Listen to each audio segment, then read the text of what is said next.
Michael Jordan's top 10 moments of his career. Now, before I get started with this video, I've been sick all week, and so if I sound a little bit weird in this video, just know that I have been sick. I've had a cold, so if I sound a little weird, that's why, and that's the reason why I haven't been posting for literally the entire week. But I'm back, and I'm ready to talk some GOAT. Anyway, let's get into this. Obviously, since it's Jordan, he has so many incredible moments, so it was hard to condense it down to just 10, but basically, I went off an article from Bleacher Report that I put in the description box down below, and I decided to put that article into pretty much video format with the highest quality footage I could get. Some of these games aren't just Jordan's greatest games, they are some of the greatest games in NBA history. We should all know about these games, but some of us may not know about the stories that entail with them. These games solidified Jordan's place as the greatest player in NBA history. Lastly, before I get started, if this is the first video that you've watched, be sure to hit that subscribe button for more. I don't normally sound like this, but anyway, let's get into this. Here are MJ's greatest career moments. Number 10. Michael Jordan drops 51 points at the age of 38 years old. This game proved to the world that MJ was still capable of scoring 50 points, despite the fact that he was 38 years old. Now, I know that some people will disagree with this game being on the list, but this was ultimately Jordan's best game with the Washington Wizards. Not only that, but this game has a story behind it. This game was a game to silence his critics. Prior to this game, Jordan posted a career low at the time of 6 points in a loss against the Indiana Pacers. This was the first time Jordan had failed to score at least 10 points in an NBA game since he scored 8 points back in the 1986 season, when he was playing limited minutes because he was still recovering from an injury. So after he had his career low in points, he then went on to score 51 points at the age of 38 after being retired from the game for 3 seasons. Absolutely insane. This game also proved what MJ could have done if he had played in his prime during this era. Wow, the matchups would have been absolutely insane. And the what if scenarios, well, they'd be answered. Kobe vs Jordan in their primes. Jordan vs LeBron. Wow, it would have been crazy. Anyway, the craziest thing about this game was that Jordan scored 51 points on 55% field goal shooting. And after his 51 point performance, he then went on to score 45 points the next game on 50% field goal shooting. Absolutely incredible. That's like Kevin Garnett, Vince Carter, Dirk, Paul Pierce dropping 51 this season. Like, what the hell? It's not even fair. He's the GOAT. What else can I say? Number 9, a spectacular move against Magic Johnson and the Showtime Lakers in the 1991 NBA Finals. As we all know, Michael Jordan elevated his game in the playoffs, more specifically the finals, more than any other player in NBA history. So this is one of the many great playoff games Jordan had during his career. The most famous highlight of this game was Jordan's switch hand move in the air.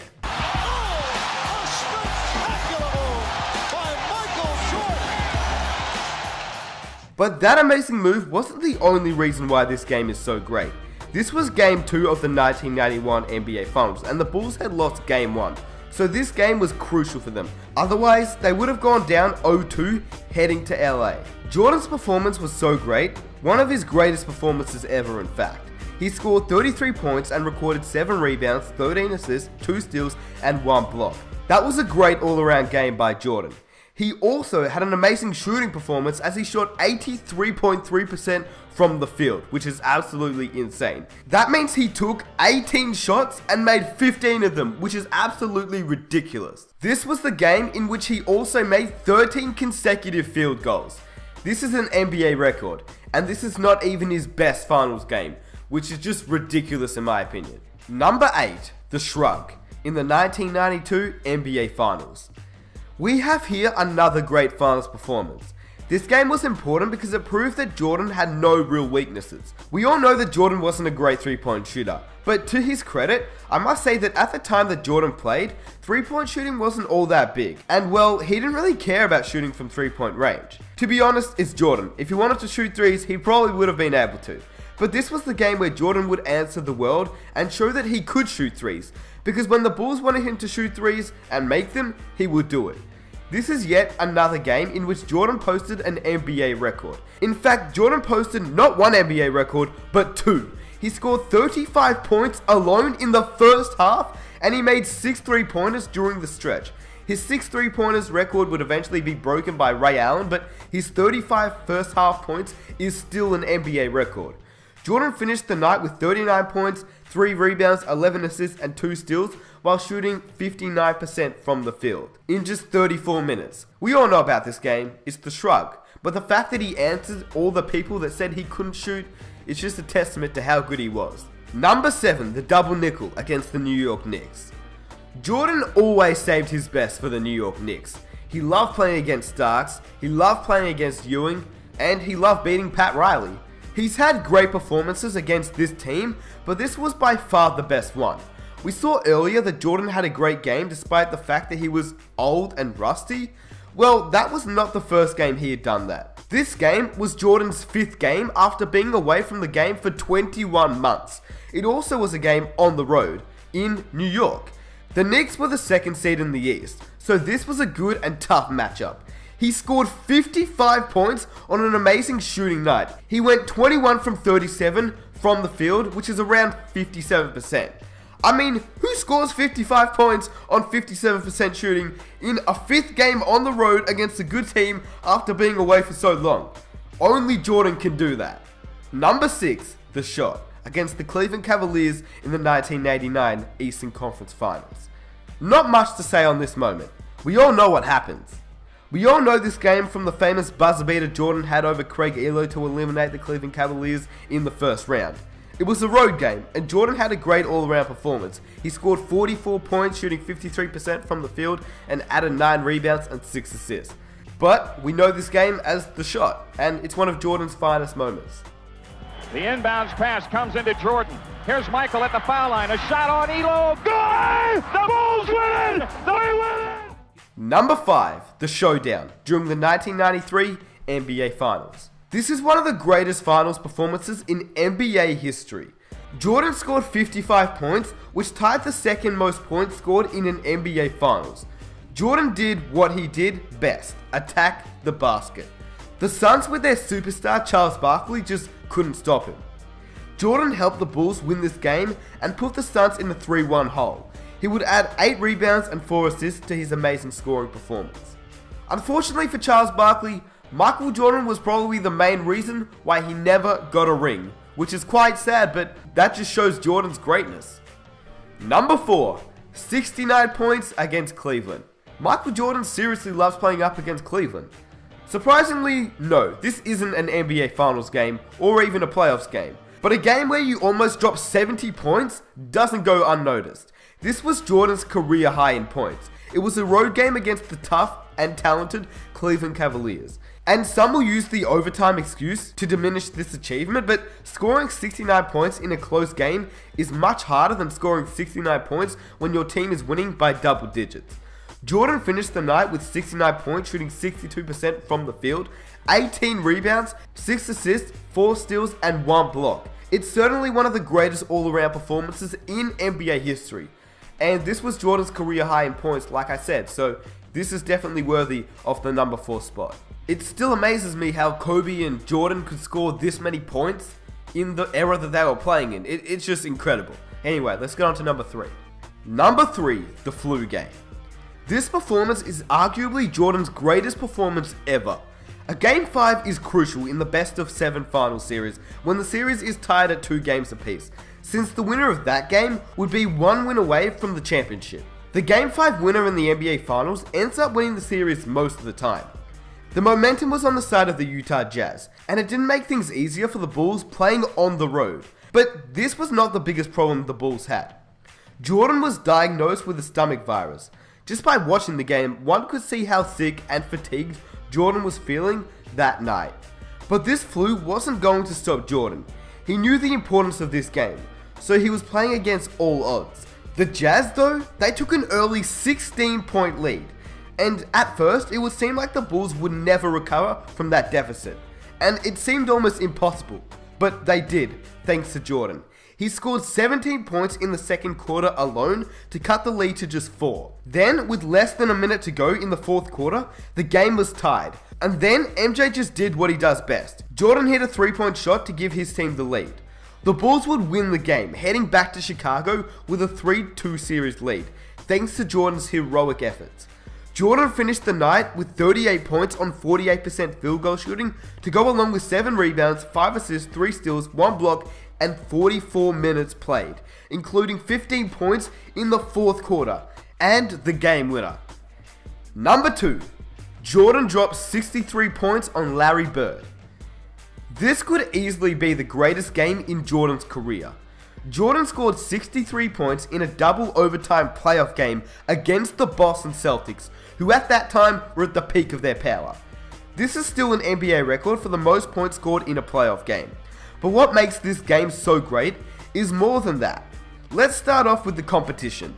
Now, one thing about Jordan is that he saved his best for the best. The 1985-86 Boston Celtics team is one of the best teams in NBA history.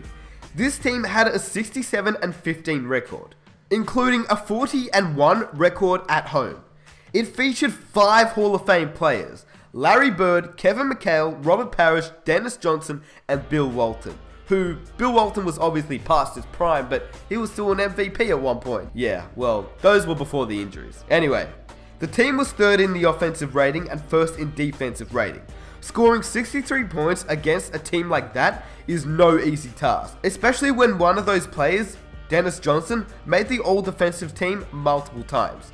And Larry Bird was actually an underrated defender as well. But this was even more difficult because it was just Jordan's 2nd season. To give you an idea, that's like D'Angelo Russell or someone like him dropping 63 points on the Golden State Warriors and on Kevin Durant next season. Just absolutely insane.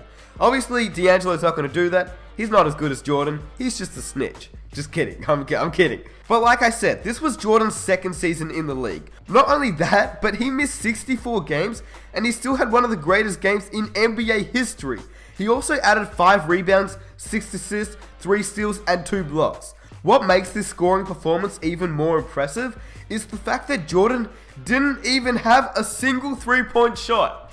Like, 63 points is crazy, but he didn't shoot one 3-point shot.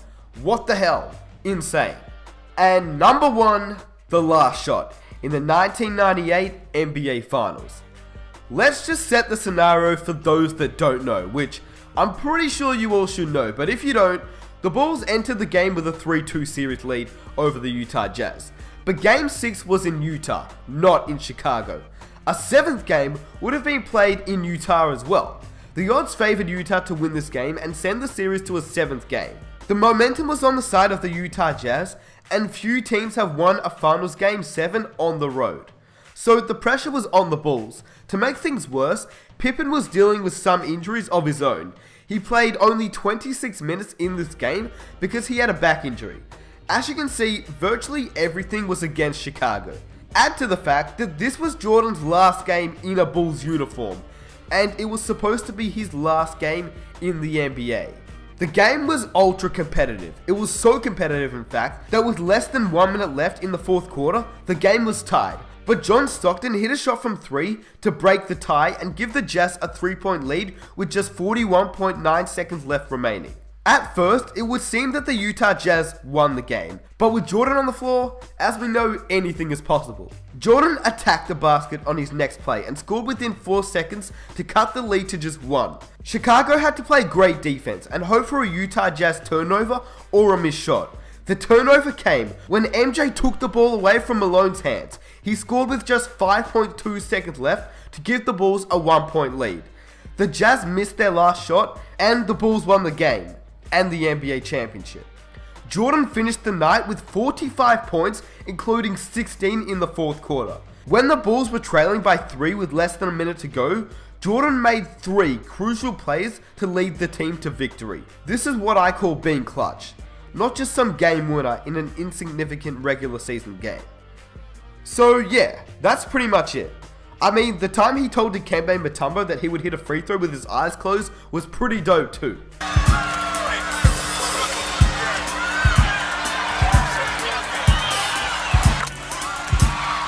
If you guys enjoyed this video, I'd really appreciate it if you could hit that subscribe button. I make a whole bunch of videos just like this one, a whole bunch of what ifs and NBA scenarios, so definitely hit that subscribe button for more. I released a Stephen Curry what if video that I'll drop in the description box down below, so definitely check it out. And if you guys have any other moments that you think deserve to be on this list, let me know down below in the comment section. If you enjoyed this video and you'd want to watch more videos just like this, definitely be sure to hit that subscribe button and drop a like on this video. It would mean the world to me. Lastly, I want to make a video just like this one, but I want to make it for quite a lot of players. So let me know which player you would want to see next. Also, sorry I sound sick, I can't really help that. I wanted to give you guys a video because I haven't uploaded in a week, and a week is a very long time. So I really apologize if I sound really weird and you guys didn't enjoy the video, but I tried my best. Anyway, I'm out. Peace. In 3 college seasons, the Warriors repeatedly said how excited they are to have Stephen Curry, but the media was more fired up about published reports of a swap that would send Curry to Phoenix for Amari Stoudemire.